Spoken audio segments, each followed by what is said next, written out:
They say old age makes you invisible, but betrayal will make you feel every bone in your body break at once. I'm Margaret Elwood, born in 1955 in Ballarat, Australia. Back in 2022, at the age of 67, I was arrested in my own home accused of possessing illegal drugs I'd never even seen. I felt humiliated, abandoned, and discarded, but then something happened that flipped my pain into purpose. Today, at 70, sitting by my restored lakeside cabin with a warm mug of chamomile, I'm finally sharing this because I refuse to let silence shield cruelty. If you're listening, drop your city below and don't forget to like, subscribe, and share with someone who needs to hear this. I raised my son, Callum, with everything I had. His father, Alistair, passed away when Callum was just 10. I was a retired nurse, tough but fair, and spent the better part of my life saving lives and sacrificing for my family. I poured my soul into making sure Callum lacked nothing. I even gave up a trip around Europe to help him with his first mortgage. And when he met Brooke, blonde, beaming, a nutritionist from Adelaide, I welcomed her with open arms, thinking I'd finally have a daughter. It all started small. Brooke would ask about my finances, how much I had saved up, whether I had a will.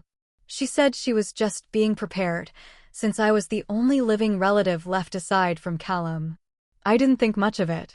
I'd always been open. What did I have to hide?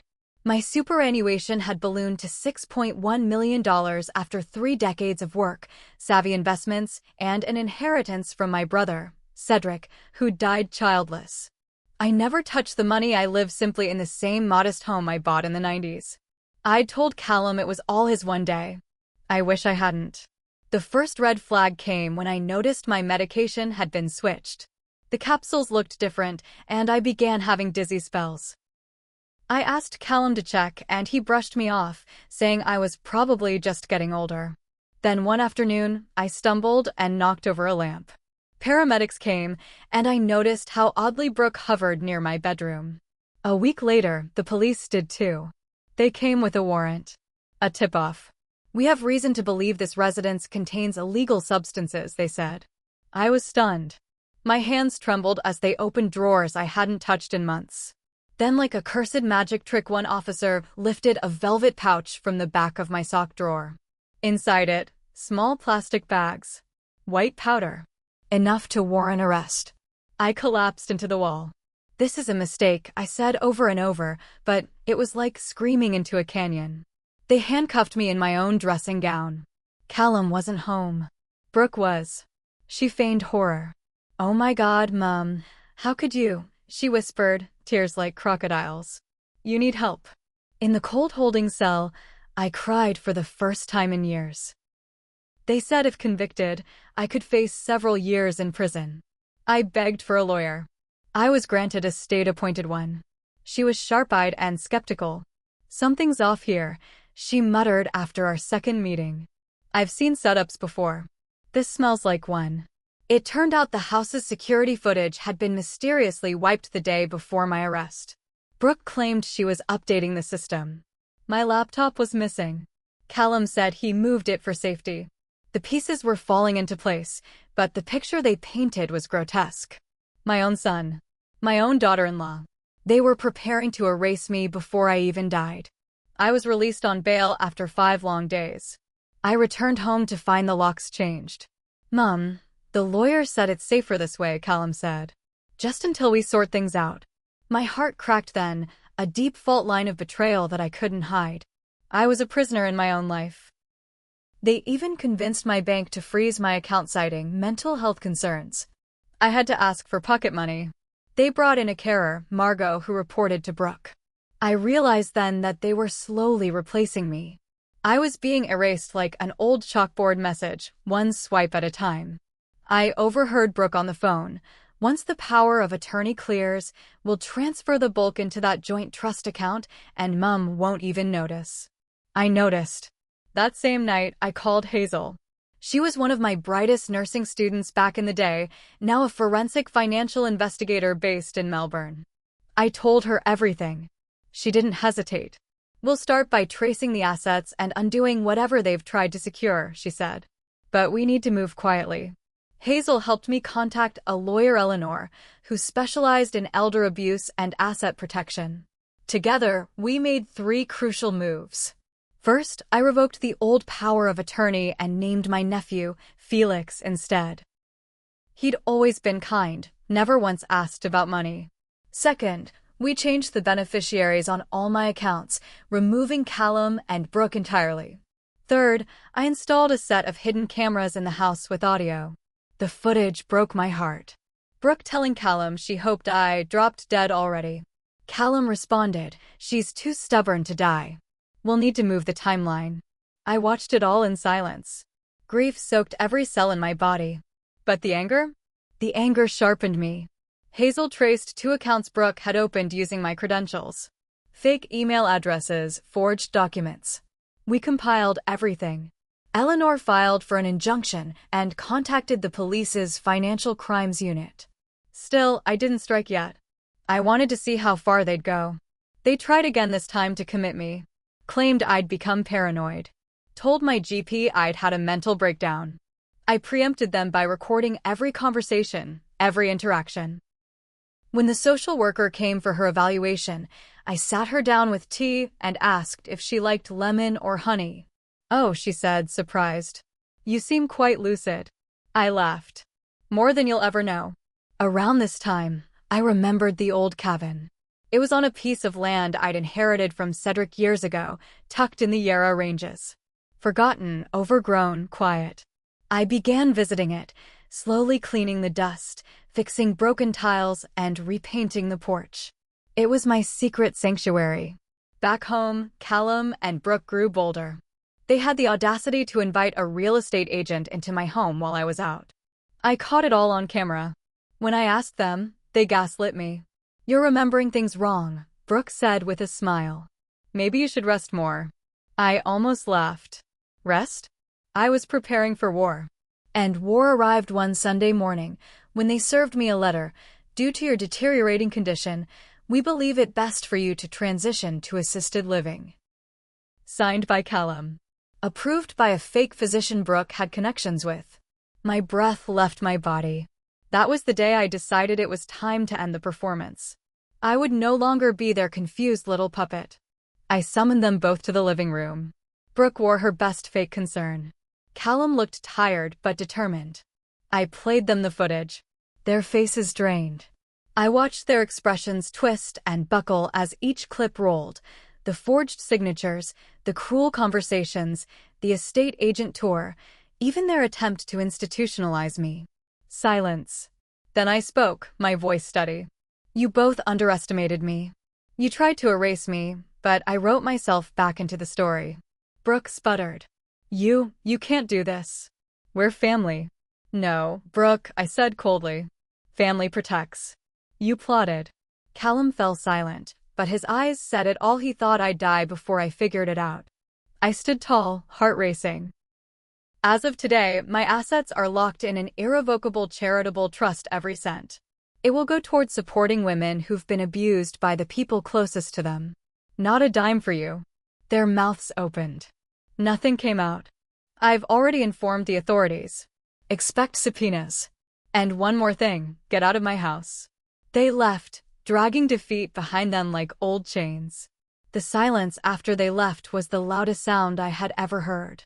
It lingered in the corners of every room, a vacuum left behind by betrayal, but also the beginning of peace. I didn't cry. I didn't scream. I just exhaled, as if I'd been holding my breath for 3 years and finally remembered how to breathe. I packed my essentials and moved into the Yarra Ranges cabin that same week. The place smelled of eucalyptus and forgotten time. It wasn't fancy, but it was mine. No eyes watching me. No one is trying to manage or manipulate me. Just wood, air, sky, and healing. Hazel came by every few days, helping me set up basic internet, organizing documents, and managing what we called the SHIELD plan. We changed every access point I had: banking, insurance, superfund, even my medical records. Everything was redirected, double password, and legally secured. And as for the house Callum tried to steal, I sold it. I sold it without telling them. A sweet older couple from Perth bought it for their retirement. I made sure the proceeds bypassed every account Brooke had ever touched and went straight into the charitable trust.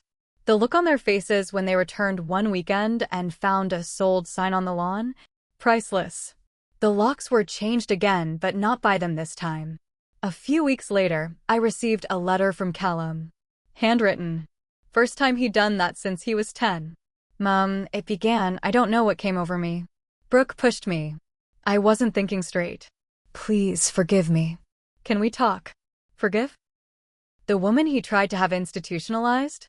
The mother he stole from, lied to, poisoned emotionally and possibly physically? No.